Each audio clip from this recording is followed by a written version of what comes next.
Et merci aussi à vous pour la gentillesse et l'accueil. Merci à Emmanuel et à Priscille aussi. Oui. On peut parler d'amitié, oui. Oui, c'est vrai. Mais je vais parler de l'amitié de Dieu. Alors je ne sais pas si ce sujet, je l'ai déjà abordé ici, mais je l'ai à cœur. En ce moment, Emmanuel parle de l'amour d'un cœur pur. C'est quelque chose qu'il a à cœur. Et à un moment donné, alors que nous étions ensemble, il a abordé l'amour d'un cœur pur. Je dis, tiens, Emmanuel change de registre. Je n'avais jamais entendu parler avec autant d'accent sur l'amour d'un cœur pur. Et son message m'a touché, réellement. Et mon fils, quand nous sommes partis pour rentrer sur Rive, il me dit, comment as-tu aimé cette matinée? C'était un lundi matin. J'ai dit, très très bien. Il me regarde, je n'y avait pas de tension, qu'est-ce qu'on était bien ensemble. Je dis, mais alors le message a touché mon cœur. Il me dit, ah bon? Il était content. Mais l'amitié de Dieu, elle ne bouge pas. L'amitié humaine peut bouger. Proverbe 17, verset 17, l'ami aime en tout temps, un ami réel, aime en tout temps et dans le malheur, il se montre un frère. Mais cependant, on peut quand même dire aussi que l'amitié humaine est fragile. Il suffit d'un bon vent, d'une bonne bourrasque pour que l'amitié s'atténue, voire même disparaît. Donc, il est important de s'appuyer sur le Seigneur et de se rendre compte de la Seigneurie de Jésus-Christ et de toute sa présence, mais aussi de son amitié. Alors, dans une vie d'Église, il y a un aspect toujours particulier, c'est qu'on est toujours au service de Dieu et au service de l'Église. Nous sommes occupés pour servir Jésus et servir l'Église. Nous sommes au travail à la fois pour lui, mais aussi pour l'Église. Nous vivons pour Jésus, mais cependant, il est bon d'apprendre à le laisser vivre au travers de nous et le laisser, le Seigneur, parce qu'il est le Seigneur de notre vie. Devenir l'ami de Jésus, de Dieu, c'est important. Vous allez me dire, moi j'ai le Père, oui, c'est bon d'avoir le Père, Dieu le Père, Dieu le Fils, Dieu le Saint-Esprit, c'est évident, on a les trois.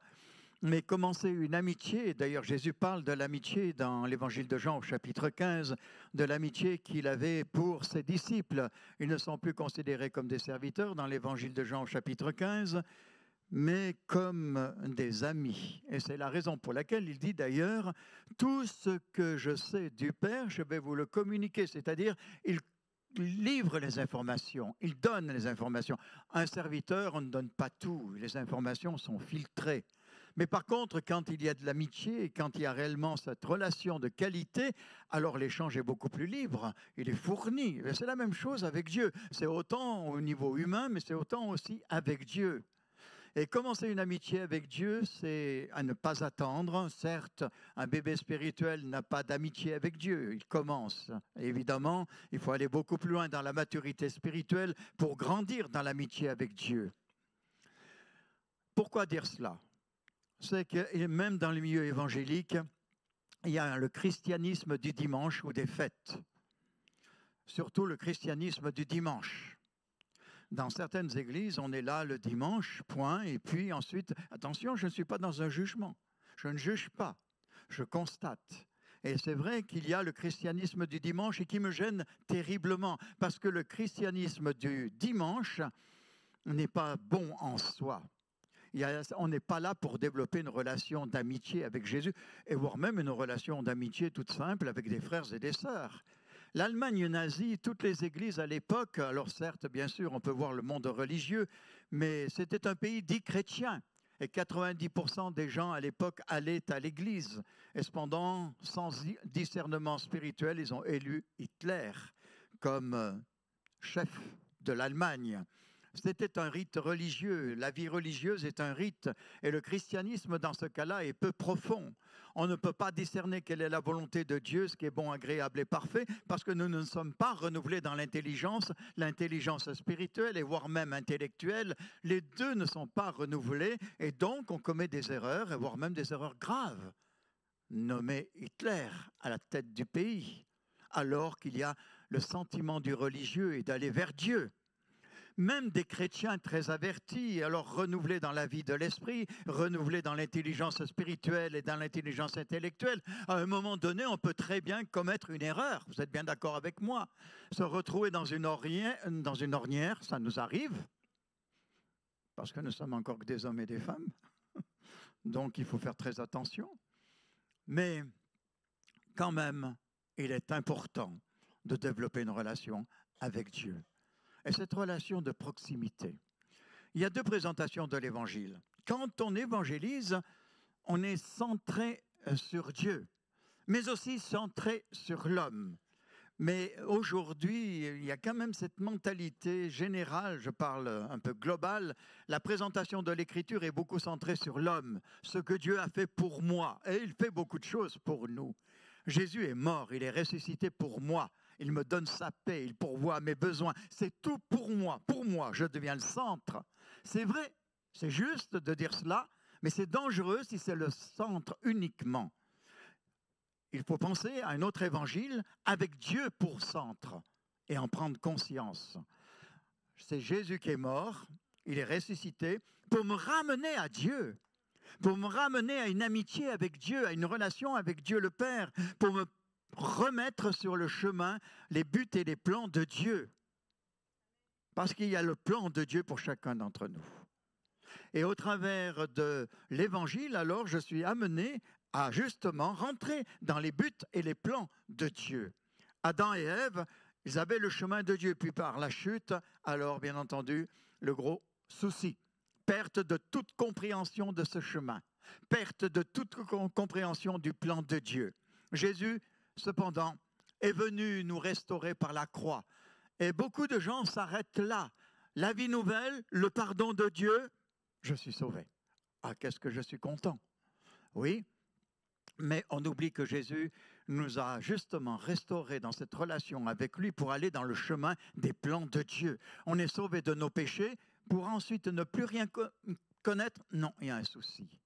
Mais au contraire, être sauvé, gracié, c'est le premier pas d'une marche perpétuelle. Sinon, on ne grandit pas spirituellement. 1 Pierre chapitre 2, versets 1 et 2 nous dit de désirer comme des enfants nouveau-nés le lait spirituel et pur afin que par lui vous croissiez pour le salut. Si vous avez goûté que le Seigneur est bon, nous avons goûté que le Seigneur est bon. Donc il y a une croissance qui doit être là pour le salut, mais une croissance pour aller dans la maturité et devenir des hommes faits dans la présence de Dieu. On doit se rendre compte et être conscient que Dieu a des plans. Alors on va grandir, que Dieu a un plan pour chacun d'entre nous. Les buts de Dieu sont exprimés dans le livre de la Genèse. Avec la chute, je le répète, l'homme a perdu sa relation avec Dieu. Et puis l'homme s'enfuit, se cache dans la crainte et la honte parce que Dieu vient retrouver l'homme et il vient parcourir le jardin vers le soir. Et puis voilà que la voix de l'Éternel se fait entendre et tous deux se cachent, loin de la face de l'Éternel, au milieu des arbres du jardin. Mais on est créé pour avoir la communion premièrement avec Dieu. C'est important.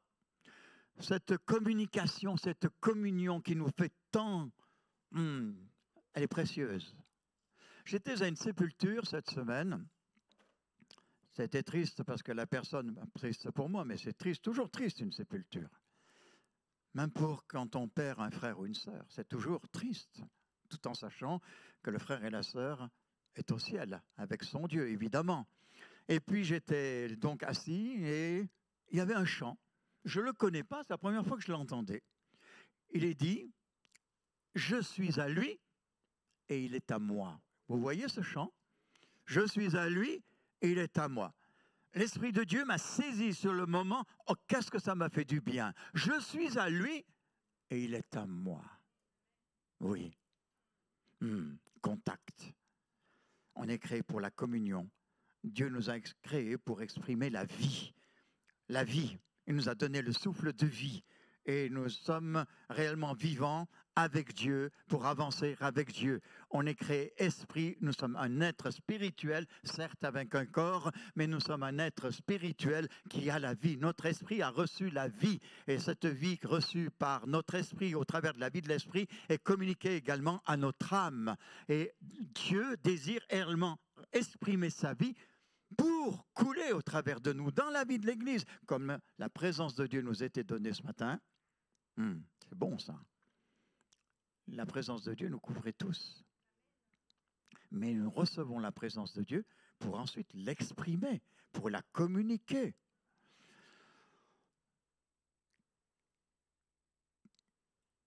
Il y a une qualité de vie qui est là. Est-ce que vous êtes conscient de cette qualité de vie, de la grâce de Dieu? Dieu nous a créés aussi pour gouverner, pour avoir de l'autorité. J'aime bien, moi, la notion d'autorité. Et ce n'est pas que les pasteurs et les serviteurs de Dieu qui ont de l'autorité. Nous avons chacun pour notre part l'autorité de Dieu sur notre vie. Amen. Oui. Et l'Afrique. Genèse 1, verset 26. Faisons l'homme à notre image, selon notre ressemblance, et qu'il domine. Et puis le verset 28 dit, assujettissez-la, bien sûr, en parlant de la terre. Donc on voit 3 points, la communion, la vie qui est communiquée et le règne, le fait d'avoir cette autorité. Quand on est face à l'ennemi, il vaut mieux avoir l'autorité de Dieu sur sa vie. Parce que dès que j'appartiens à Jésus-Christ, il y en a un qui ne nous laisse plus tranquille, c'est justement le malin. Le voleur ne vient que pour dérober, égorger et détruire. Moi, je suis venu, dit Jésus, afin que les brebis aient la vie et qu'elle l'ait en abondance. Nous avons la vie. Mais le mot dérober veut dire voler le règne, voler réellement l'autorité. Égorger veut dire tuer notre vie. Détruire veut dire détruire notre communion avec Dieu. Il est là, aux aguets, pour enlever tout cela, enlever le règne, l'autorité, enlever la vie et enlever la communion. C'est la raison pour laquelle nous avons l'autorité, pour le contrer. Dans nos propres vies, dans nos vies de famille, le papa et la maman par rapport aux enfants, et l'Église, avec les responsables de l'Église, bien sûr, avec les ministères qui sont en place dans l'Église. Le Fils de Dieu a paru afin de détruire les œuvres du diable, 1 Jean 3, verset 8. Il est venu pour délier, pour dissoudre les œuvres du diable, Jésus. Il est venu pour nous restaurer dans le plan de Dieu, je le répète, pour restaurer notre autorité, cette vie et cette communion, et réellement cette manifestation du règne de Dieu. Il est venu pour nous réconcilier à une communion avec le Père. Et alors, bien entendu, il y a une croissance dans la maturité. Il y a des chrétiens qui restent dans un degré de maturité, n'en bougent plus pendant des années, alors que d'autres progressent et les dépassent. Je crois que le désir de Dieu, c'est justement cette croissance. Il y a une place pour grandir avec Dieu, chacun pour notre part. Il faut arriver à une capacité de relation au niveau adulte, dans la maturité avec Dieu. Et c'est là que l'amitié de Dieu se dessine. C'est quand j'arrive à une capacité de relation au niveau adulte avec Dieu, là, l'amitié de Dieu m'est donnée, elle m'est communiquée. Elle n'est pas donnée à un enfant. Déjà, quand même, un jeune Jean, il y a de l'autorité. Mais quand même, l'adulte, et devenir adulte, c'est valable pour chacun d'entre nous. Quand on est entre adultes, je prends l'exemple d'Emmanuel, puisqu'il est en face de moi, c'est vrai que nous nous entendons bien. Parfois, il y a eu des écarts, hein, ça arrive, hein, c'est normal. Hein, mais on n'a jamais eu de gros problèmes, jamais. Jamais de soucis, voilà. Maintenant, parfois des écarts d'incompréhension, mais ça arrive. Ça arrive normalement, même dans une vie de famille. J'ai des écarts de compréhension avec mon épouse, hein, ça arrive aussi, hein, n'est-ce pas? Bah, oui, n'est-ce pas? C'est plus que sûr. Voilà. Mais avec 43 ans de mariage, quand même, il n'y a plus d'écart. On se comprend même sans parler, n'est-ce pas? Au bout d'un moment, c'est fusionnel. Et c'est excellent cela. Mais cependant, quand on est adulte, quand on est 2 personnes, quand on est ensemble, on partage nos pensées, on partage nos joies, on partage nos peines, et on dit les choses profondes de nos cœurs. N'est-ce pas? ça nous arrive et c'est bon, c'est bien de le faire. Ça, c'est de l'amitié. C'est une relation adulte. Le père, quand il regarde son enfant, il ne va pas lui délivrer sa propre vie et il ne va pas lui donner des informations et, des pensées profondes. Mais quand l'enfant devient adulte, alors il y a un échange réel, comme j'ai avec Jonathan, mon fils, qui a 42 ans. C'est tout à fait normal que là, il y a une communication profonde, autant que je l'ai avec Emmanuel, je l'ai avec mon fils. C'est-à-dire, il y a un échange de cœur. Et on ne se retient pas parce qu'on a confiance. C'est ça qui est important. Est-ce que vous avez confiance en Dieu? Ça, ce n'est pas toujours évident. Ça dépend des circonstances de la vie. La confiance fléchit. Parfois, elle peut être troublée. Mais il est important de dire à Dieu, je veux connaître tes pensées, je veux connaître ton cœur, je veux que tu partages avec moi les secrets de ton cœur, je veux être ton collaborateur. Mais ça, c'est Dieu le veut. C'est ce que Dieu veut. Mais lui le dire, c'est bien de lui le dire aussi. Regardez quand même la mentalité de Dieu vis-à-vis d'Abraham, déjà dans l'Ancien Testament. Cette mentalité n'a pas changé. Quand il dit à Abraham, cacherai-je à Abraham ce que je vais faire? C'est l'Éternel qui parle, alors que les hommes qui sont là avec lui vont vers Sodome et Gomorrhe pour constater le degré d'iniquité et que le jugement de Dieu tombe sur ces villes en raison de la gravité de la situation. Mais cacherai-je à Abraham ce que je vais faire? Non, il dit ouvertement à Abraham ce qu'il va faire. Il y a une communication. Également, dans le psaume 103, verset 7, il est dit « Il a manifesté ses voies à Moïse, ses œuvres aux enfants d'Israël », c'est-à-dire ses voies à Moïse, c'est-à-dire qu'il y avait un échange entre Moïse et Dieu. Il a manifesté ses voies, ses directions, ses plans, les buts de Dieu étaient connus de Moïse. Mais par contre, les œuvres aux enfants d'Israël, les enfants d'Israël ne connaissaient pas les voies de Dieu à l'époque. Les enfants d'Israël accueillaient la bénédiction de Dieu et c'était l'excellence, c'était important et majeur. Les œuvres, ce sont les bénédictions, elles étaient données aux enfants d'Israël. Mais nous voulons les bénédictions, les œuvres de Dieu. Mais montons d'un cran en disant, Seigneur, je veux connaître tes voies. Pourquoi l'amitié avec Dieu est importante? Parce que c'est Dieu qui le désire. Et nous le voyons dans les livres de Jérémie au chapitre 9, versets 23 et 24.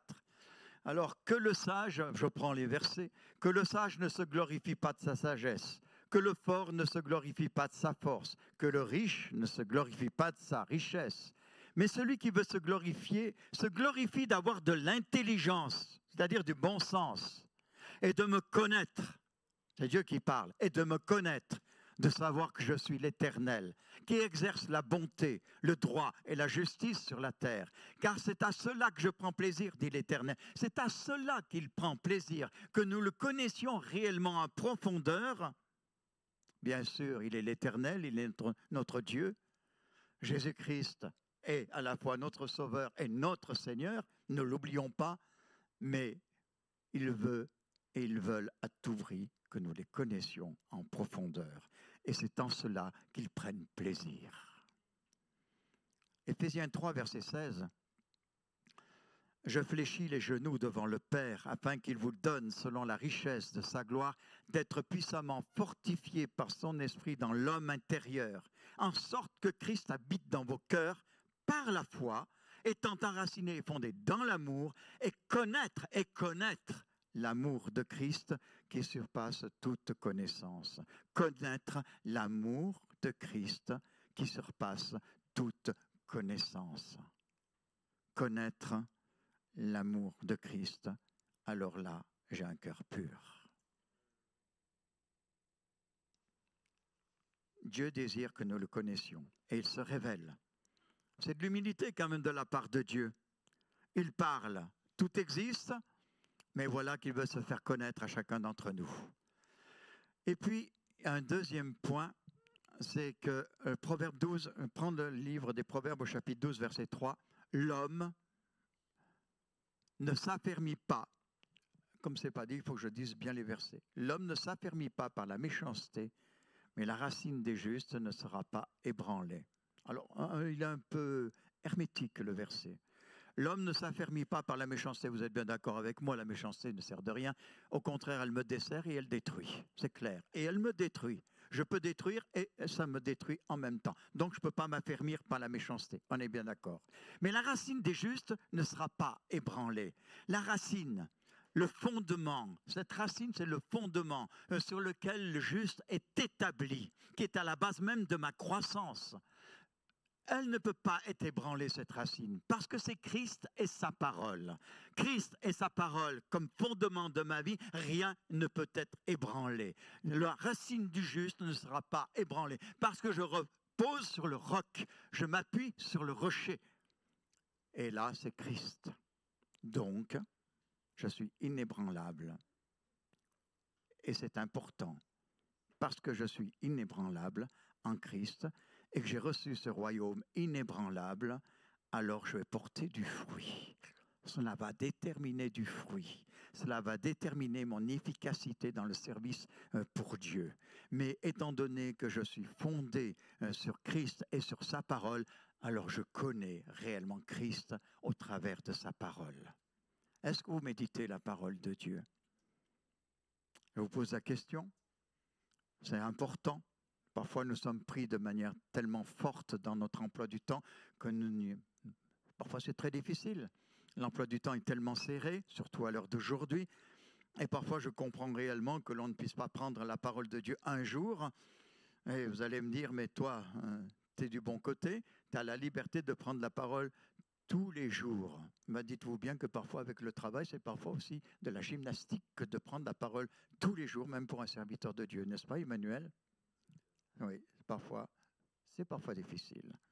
Mais cependant, il faut quand même dire qu'il est important de se fonder sur Christ et sa parole pour apporter du fruit et pour le connaître réellement. La parole de Dieu, c'est la parole de Dieu. Je ne cesse de me réjouir de voir réellement combien elle est bonne, cette parole, combien elle est profonde, combien au travers de quelques versets, on peut être rehaussé intérieurement, alors que je suis affaibli, alors que je suis rabaissé intérieurement en raison de situations.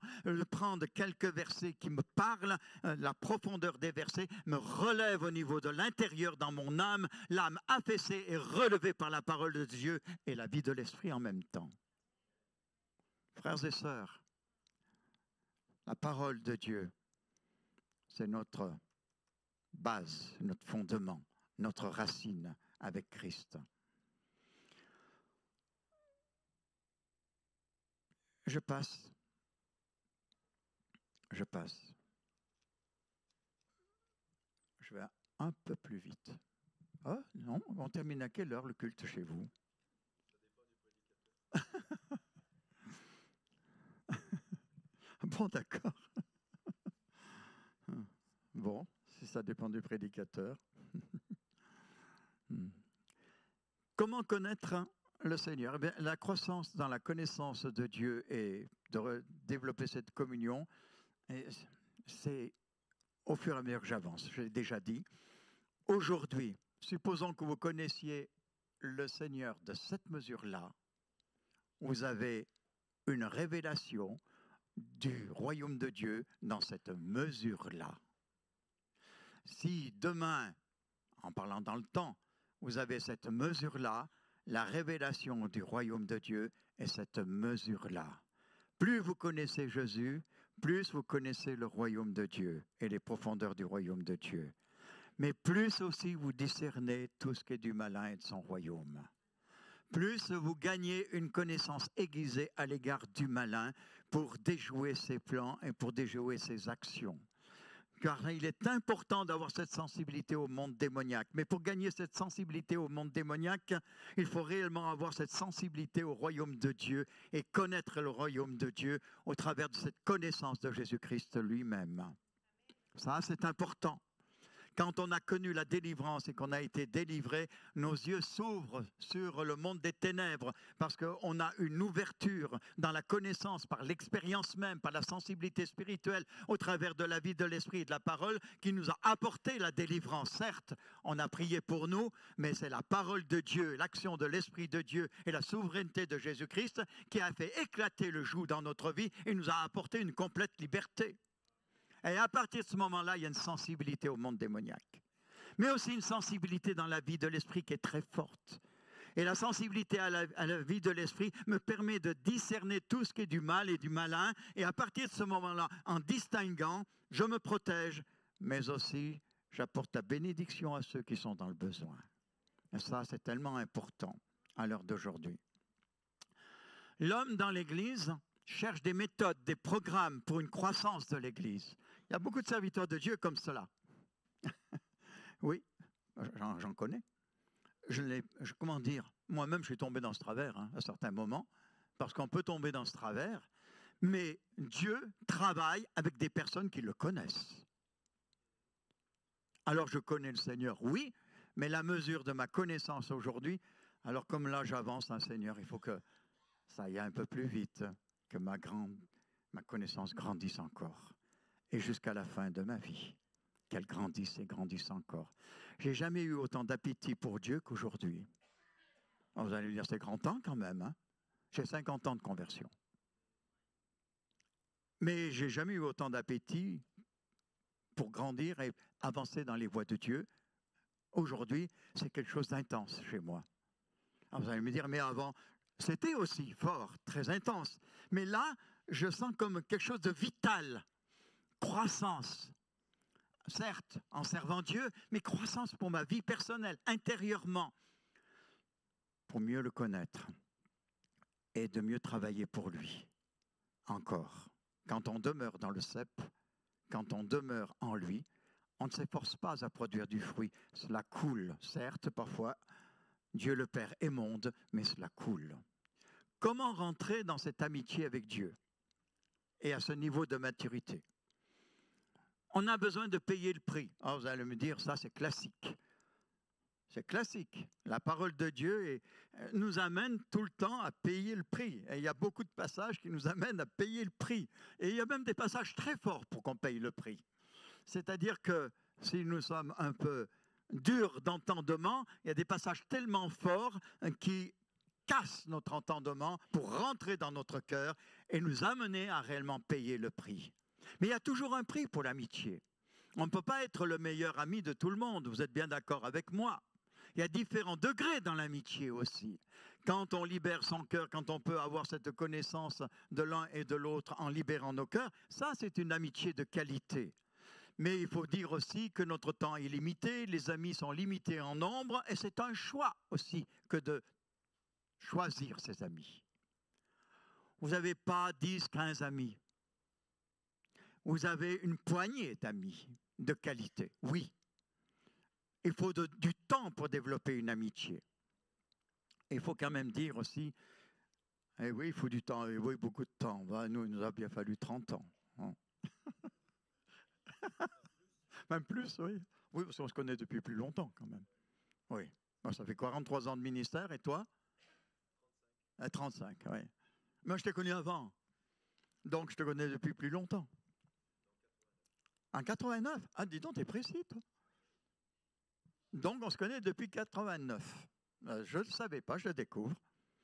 Bon, très bien. Il a une bonne mémoire, hein, votre pasteur. Hein? Oui, et il confirme. C'est bien. Que le Seigneur vous bénisse tous les deux. À la fois dans l'Église, mais aussi au Congo. Qu'il vous bénisse dans votre ministère. Et qu'il étende les cordages de votre ministère. Réellement. Réellement. Je prie beaucoup pour vous. Et je prie aussi beaucoup pour votre Église. Ben, c'est-à-dire que nous sommes associés. Eh oui, nous sommes ensemble. Ça aussi, c'est clair. Vous ne me connaissez pas, d'accord, mais nous sommes associés en tant qu'Église. Nos deux églises sont associées. Nous sommes ensemble. Donc forcément, on est obligé, dans l'obligation de cœur, de se porter dans la prière et d'être ensemble, envers et contre tout. C'est normal. C'est la raison pour laquelle, eh bien, et ce matin, je dis, soyez bénis, richement. Philippiens, au chapitre 3, Paul est ami du Seigneur. Vous savez, l'apôtre Paul a été ennemi de l'Église, vous le savez, persécuteur de l'Église à outrance. Hein. Franchement, il n'est pas mieux dans le style, dans le décor de l'époque. Et quand même, sa conversion a été brutale.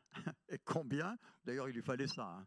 Il fallait une brutalité, il fallait réellement... Et le Seigneur a vraiment mis le paquet pour l'amener à la conversion. Il a été descendu de son cheval, le Seigneur lui a apparu, il était là, il était présent.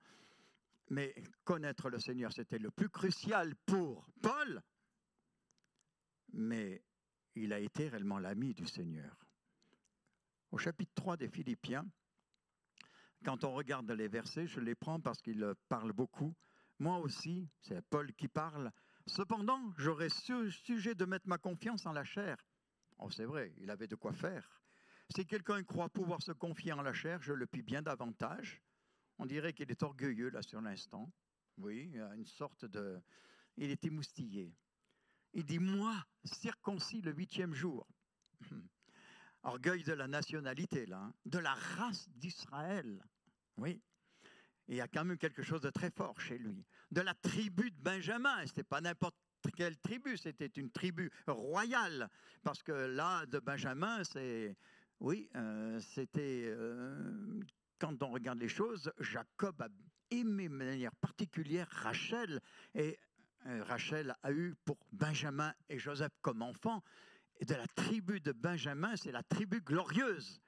Et il était de cette tribu-là, de la tribu de Benjamin. Hébreu, né d'Hébreu. Il y a quelque chose de particulier. Je pratique dans ma vie quotidienne toutes les coutumes religieuses et je parle l'hébreu. C'est cela que dit l'apôtre Paul. On voit réellement qu'il est pétri de tout ce qu'est Israël. Quant à la loi pharisien, quant aux zèles persécuteurs de l'Église, irréprochable à l'égard de la justice de la loi. Là, ce n'était pas le meilleur. Pharisien, c'est-à-dire que là, vous connaissez les pharisiens contre Jésus, il était pharisien, c'est-à-dire marqué par les traditions, mais aussi par toute la loi de Moïse, mais d'une manière très particulière.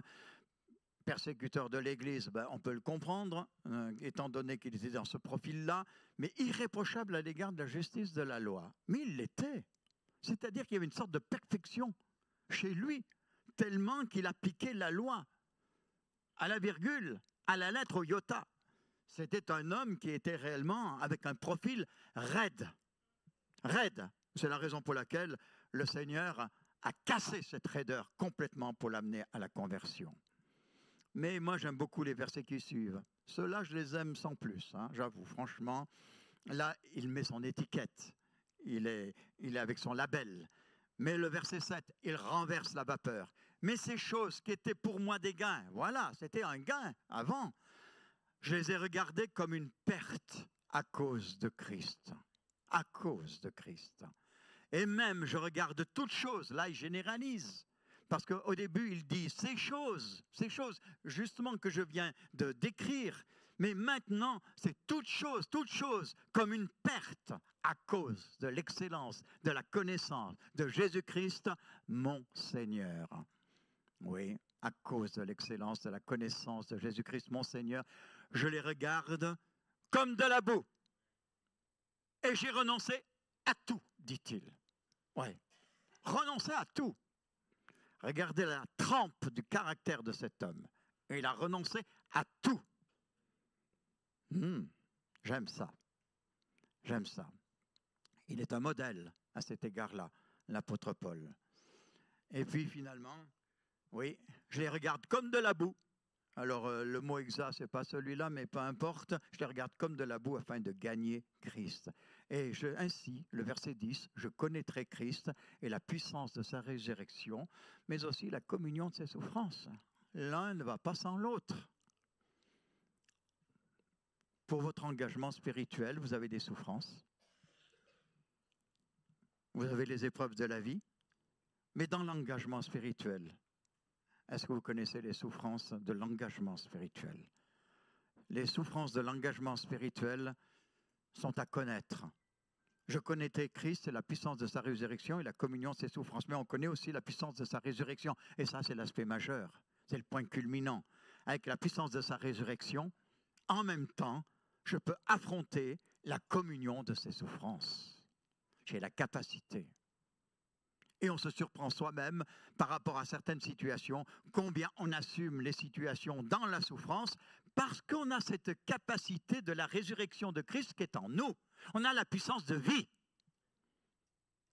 On a pris la Sainte Seine, le pain, le sang, au travers du vin bien sûr, mais le pain qui représente son corps, le pain de vie, la vie. Et ça, c'est quand même quelque chose de bon. Pourquoi j'insiste de la part de l'apôtre Paul? Parce qu'il est un homme de qualité. Mais Paul n'hésite pas à dire de partager ses souffrances. C'est un désir chez lui. Et d'ailleurs, le Seigneur ne l'a pas attendu au moment même de sa conversion. Jésus dit « Et je lui montrerai tout ce qu'il doit souffrir pour mon nom. » Oui, Paul, lapidé, battu, naufragé. Eh bien, il ne s'est pas arrêté là. Il faut dire qu'à Lystre, quand il a été lapidé, en vérité, il y a eu un véritable miracle parce que ses genoux, non plutôt les chevilles, étaient cassées.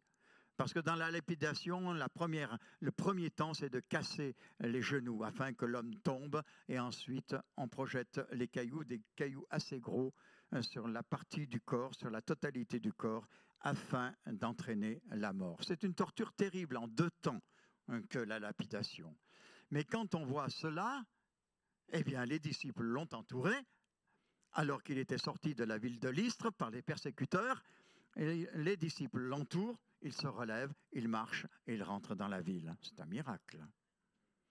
Parce que les disciples l'ont entouré, il se leva, il entra dans la ville.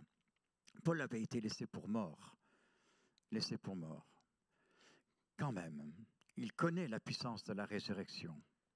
Cependant, il demande encore de connaître cette puissance de la résurrection de Christ. Paul veut la connaître de plus en plus. 2 Corinthiens 12, verset 9, Paul a été entraîné jusqu'au 3e ciel en entendant des paroles ineffables. Il a cette connaissance de Dieu.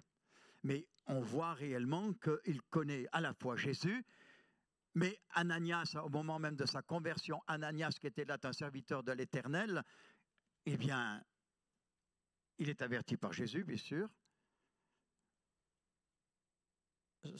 Saul est là, il s'appelle Saul. Le Seigneur Jésus, qui t'est apparu sur le chemin, il t'est apparu sur le chemin. C'est Jésus qui était là, au moment même de sa conversion. Déjà, cette rencontre avec Jésus lui-même. Ananias dit, Saul, mon frère, le Seigneur Jésus qui t'est apparu, c'est Ananias, je me suis trompé de prénom. Saul, c'est Saul de Tarse. Saul de Tarse, Saul de Tarse. Saul de Tarse qui devient Paul, qui devient le petit. Le petit, le mot Paul veut dire petit. Et Saul de Tarse veut dire celui qui exige. Il l'exigeait. Et évidemment, pas pour de bonnes choses. Ananias dit, Saul, mon frère, le Seigneur Jésus qui t'est apparu sur le chemin par lequel tu venais, m'a envoyé. Donc Jésus est bien apparu à la conversion. Ce n'est pas seulement une vision, c'est réellement la connaissance même de Jésus lui-même. Et puis ensuite, il y a cette expérience de 2 Corinthiens 12 où il est monté au 3e ciel. Mais il a réellement une connaissance de Jésus de manière particulière. Mais il exprime sans cesse cette faim et cet appétit de connaître encore plus Jésus. On se rend compte que l'on ne connaît pas autant Dieu que nous pensons le connaître. Je répète ma phrase. On se rend compte que l'on ne connaît pas autant Dieu que nous pensons le connaître. Que le Seigneur vous bénisse. Il y a beaucoup encore à connaître de Dieu. Moïse, ami de Dieu. Et Moïse, ami de Dieu. Une difficulté majeure. À un moment donné, Aaron et Marie se montrent très désobligeants à l'égard de Moïse. Et Dieu convoque à la fois Moïse, Aaron et Marie. C'est une convocation.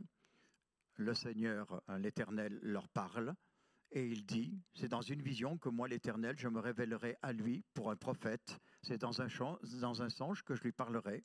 Il n'en est pas ainsi de mon serviteur Moïse. Il est fidèle dans toute ma maison. Je lui parle bouche à bouche. Je me révèle à lui sans énigme. Il voit une représentation de l'Éternel. Donc, il ne s'agit pas de songe ni de vision. Et quoique les visions et les songes, amen. Mais là, il y a réellement cette amitié profonde. Dieu parle bouche à bouche. Et Aaron, Marie, critique Moïse au sujet de la femme éthiopienne qu'il a pris. Et là, le Seigneur ne laisse pas passer. Il y a des différents niveaux de relation avec Dieu. Et le niveau de relation de Moïse avec Dieu est un niveau élevé. L'apôtre Paul était dans un niveau élevé. À nous de gagner aussi un niveau élevé au niveau de la relation. Regardez également dans le livre de l'Exode, chapitre 33, suite au veau d'or, cette expérience vraiment sinistre, eh bien, Dieu, d'un courroucé, vraiment en colère, dit, moi, même, je ne monte pas vers le pays promis, je ne monte pas avec le peuple d'Israël. Mais j'enverrai par contre devant le peuple d'Israël et devant toi, Moïse, un ange. Mais je ne monterai pas au milieu d'Israël de peur que je ne consume le peuple d'Israël en chemin, parce que c'est un peuple au cours raide, raideur. Et c'est là que Moïse dit, non, ce n'est pas possible. Il faut que tu accompagnes, il faut que tu sois là, que toi-même tu sois là. Sinon, le peuple d'Israël ne peut pas être distingué des autres peuples. Et si nous sommes au milieu des autres peuples, nous n'allons pas tenir, nous allons être vaincus. C'est cela que cela veut dire. Mais dans le même passage, au Exode 33, on voit réellement cet appétit aussi chez Moïse. Fais-moi connaître tes voies. Verset 12 au verset 16. Fais-moi connaître tes voies, alors je te connaîtrai. Fais-moi connaître tes voies, alors je te connaîtrai. Et je trouverai encore grâce à tes yeux. Oui, quand on voit cela, cet appétit me parle, à la fois de Moïse, de l'apôtre Paul. Et Moïse dit à l'Éternel, si tu ne marches pas toi-même avec nous, ne nous fais pas partir d'ici. Il veut Dieu lui-même avec le peuple d'Israël et lui aussi avec le Dieu d'Israël. Oui, il est exigeant à l'égard de Dieu. Je te veux toi plus que ta bénédiction. Le Seigneur est beaucoup plus important que les bénédictions déversées sur l'homme, sur chacun d'entre nous. Et la mentalité de Moïse, c'est de te connaître toi réellement et puis de te connaître toi tout seul. Et puis les bénédictions, elles sont ajoutées. Mais il ne recherche pas les bénédictions. Il va au-delà. C'est connaître réellement le Seigneur. Alors, je ne sais pas vous, mais le prix à payer quand on se convertit, bien souvent, et de grandir dans la connaissance de Dieu, c'est de perdre une certaine réputation vis-à-vis de personnes que nous connaissions dans le temps. Alors que je me suis converti, des personnes se retirent, ne veulent plus de mon approche, parce que je suis différent, parce que je ne suis plus comme avant, je ne suis plus le même, et on perd des relations. On perd aussi la réputation éventuellement, on perd des amis, on perd même la compréhension de la famille pour certaines familles. C'est le trouble dans la famille. Il appartient à une secte. Que fait-il aujourd'hui? Mais pour connaître Dieu, il y a aussi cette notion réelle d'être désespéré intérieurement. Vous allez me dire, mais ce n'est pas biblique ça. Je suis rempli d'espoir. Je ne peux pas être désespéré. Je peux être qu'en détresse, mais pas dans le désespoir. Ce n'est pas possible ça. Ce n'est pas biblique ce que tu dis. Mais quand même. Je pèse justement le mot, être désespéré dans ma vie intérieure pour connaître le Seigneur. Pourquoi? Parce que la vie est encore facile malgré toutes les difficultés économiques et qui s'amoncellent de droite et de gauche, mais la vie est encore facile. Et on prend que les bénédictions de Dieu, mais on ne s'efforce pas encore d'aller plus loin et de le connaître. Et cependant, ça devient nécessaire, parce que les temps s'annoncent mauvais. Et connaître le Seigneur devient prioritaire. plus que les bénédictions du Seigneur. Moi, je suis content quand je suis béni du Seigneur. Hein. Très content. Mais oui, parfois, excusez-moi, mais je saute de joie. Je suis un enfant, parfois, devant le Seigneur. Ça m'arrive hein, d'être un enfant. Alors, vous allez me dire, tu devrais l'être souvent. Je le suis. J'ai mes moments. Dans la vie de l'Église, je suis... Ouais, il y a la tenue. Mais quand je suis seul avec le Seigneur, je suis un enfant. Et parfois, je le suis même avec ma femme. Mais ça ne dure pas hein, avec mon épouse. Je la fais rire. Mais devant Dieu, parfois, je suis réellement un enfant. Parce que je me sens démuni. Je sens ce besoin profond d'être avec lui. Je suis un enfant qui a besoin réellement d'être dans les bras du Père, d'être sur le sein d'Abraham, c'est la sécurité. Même à mon âge, hein? Oui, même à mon âge. Ça vous choque? Non, merci. Parce que c'est important. Il est le rémunérateur de ceux qui le cherchent. Réellement. Et on ne cherche pas une aiguille dans une botte de foin, là. Du tout. Parce qu'il est là. Il faut réellement avoir cette faim de connaître le Seigneur. Et cette faim, par ailleurs, vient de Dieu. Cet appétit de Dieu vient de Dieu. C'est lui qui nous la donne, cet appétit. Et on peut demander quand on ne l'a pas, Seigneur, donne-moi cette faim intérieure. Renouvelle mon désir de te chercher. Mais certains cherchent le Seigneur que dans le besoin uniquement. Quand il y a la pression de l'événement, alors là, on recherche le Seigneur à tout prix. Mais uniquement quand le besoin se fait sentir. Mais quand tout va bien, le chercher, vouloir le connaître, on prend du recul. Non. Non.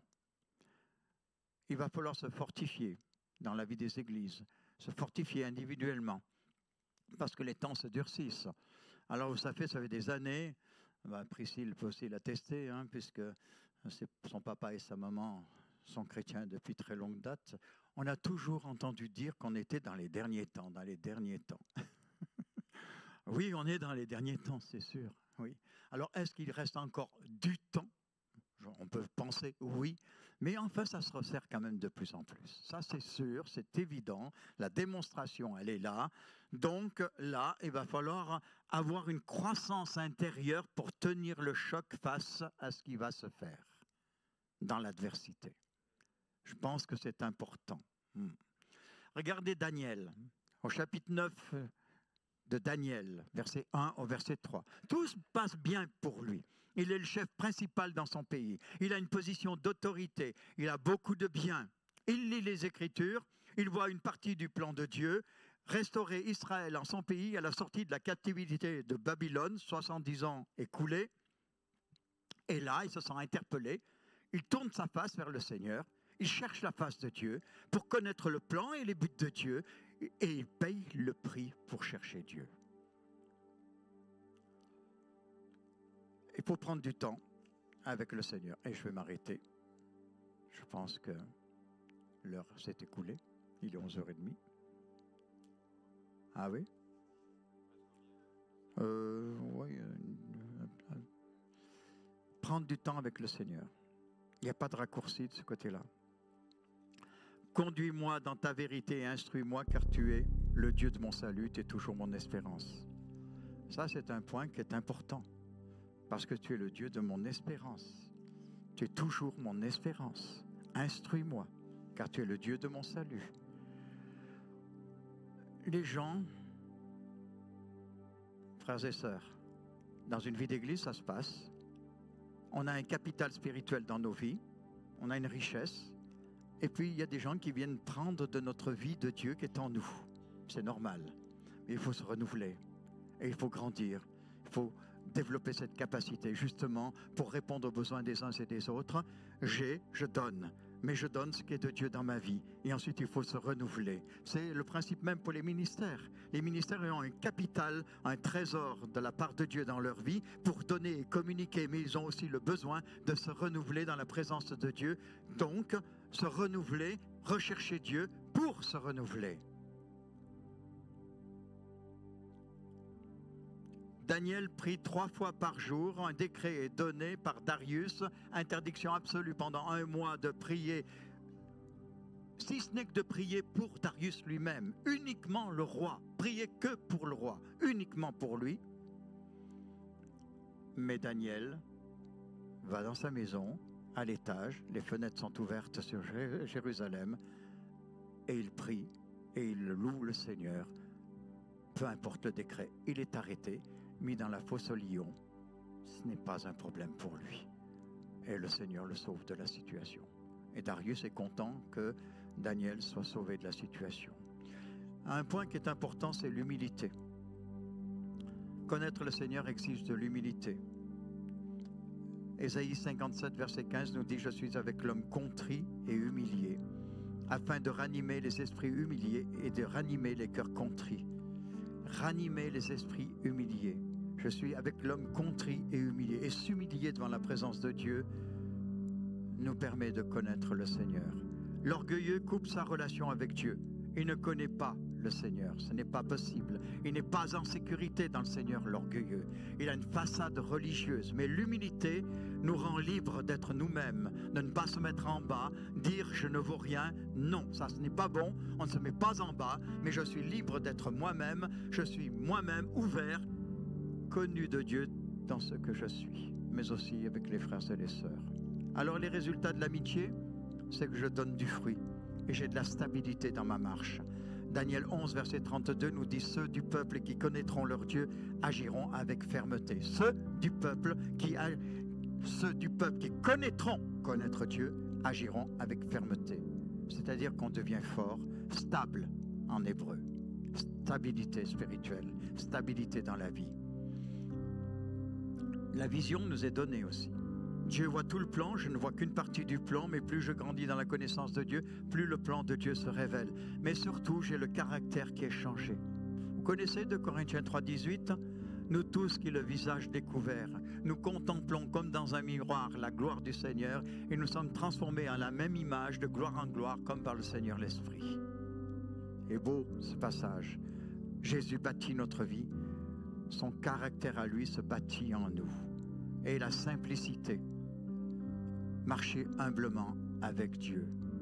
Paul, celui qui exigeait Saul de Tarse, devient Paul le petit.